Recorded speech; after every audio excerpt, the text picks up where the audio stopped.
બોટાદ શહેરમાં જ્યાં ત્યાં વાહનો પાર્ક કરીને ટ્રાફિકને અડચણરૂપ થતા લોકોની સામે બોટાદમાં નવનિયુક્ત થયેલા ટ્રાફિકના પીએસઆઈ બીવી ચૌધરી દ્વારા નિયમોનું ભાન કરાવવામાં આવ્યું છે। બોટાદ શહેરની ટ્રાફિક સમસ્યાને દૂર કરવા માટે સિટી ટ્રાફિકના પીએસઆઈ બીવી ચૌધરીએ બોટાદ શહેરના શાક માર્કેટ વિસ્તાર, સ્ટેશન રોડ, અવેરા ગેટ સહિતના વિસ્તારોમાં આડેધડ પાર્ક કરેલી ગાડીઓને લોક કરીને સ્થળ ઉપર જ મેમો આપી કડક કાર્યવાહી કરી હતી અને સ્પષ્ટ ભાષામાં ટ્રાફિક નિયમોનું પાલન કરવા માટે જણાવ્યું હતું।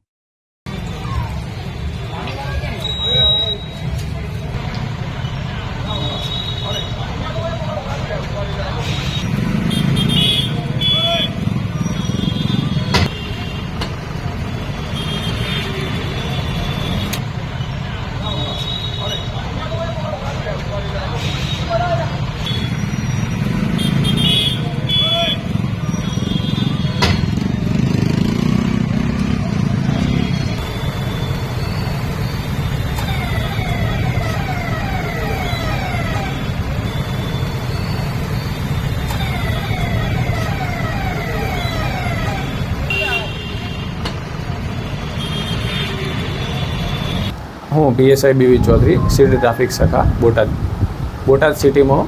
ટ્રાફિકની સમસ્યા વધતી જતી સમસ્યાને લઈને માનનીય પોલીસ અધિક્ષક શ્રી કિશોર બલોડિયા સાહેબને આદેશ મુજબ આજે ટ્રાફિકની કામગીરી કરવામાં આવી, જેમાં ટ્રાફિકના જે રૂલ્સનું ઉલ્લંઘન કરતા હોય, જેવા કે રોડ ઉપર પાર્કિંગ કરતા વાહનો તથા મોબાઈલ ફોન ઉપર સવારી કરતા વાહનો, એ બધાની કામગીરી કરવામાં આવેલી, જેમાં ટાવર રોડ, શાક માર્કેટ તથા અવેડા ગેટ અને પાંજરાપોળ જેવા વિસ્તારોમાં ટ્રાફિકની